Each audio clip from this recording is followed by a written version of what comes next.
बातमी पुण्यातून आहे। रुपाली चाकणकरांविरोधात आता ठाकरे गट आक्रमक झालेला आहे। पुण्यामध्ये चाकणकरांच्या कार्यालयाबाहेर आंदोलन करण्यात येत आहे। रुपाली चाकणकर आणि ठाकरे गट आता आमने-सामने आले। पुण्यामध्ये रुपाली चाकणकर यांच्या कार्यालयाबाहेर आंदोलन करण्यात आलं। फलटण प्रकरणी शिवसेना ठाकरे गटाच्या महिला पदाधिकाऱ्यांकडून आंदोलन करण्यात आलं। रुपाली चाकणकर यांनी मयर डॉक्टर तरुणीचा अपमान केल्याचा आरोप यावेळी ठाकरे गटाच्या महिला पदाधिकाऱ्यांनी केला आणि रुपाली चाकणकरांवरती या संदर्भात त्यांनी उत्तर द्यावं अशी मागणी सुद्धा केली।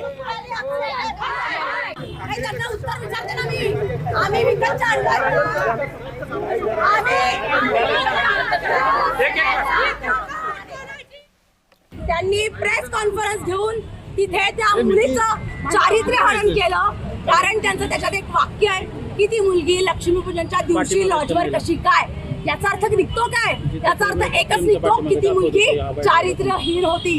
खरं बघायला गेलं तर जो बनकर नावाचा आरोपी आहे प्रशांत बनकर, हा त्या मुलीचा भाडेकरू, त्या मुलीला भाडेकरू म्हणून ठेवलेलं होतं आणि त्या रूमला प्रशांत बनकरनी कुलूप लावलं म्हणून तिला नाईलाज असतं त्या लॉजवर राहायला जावं लागलं आणि त्याचं भांडवल रुपाली चाकणकर यांनी केलं।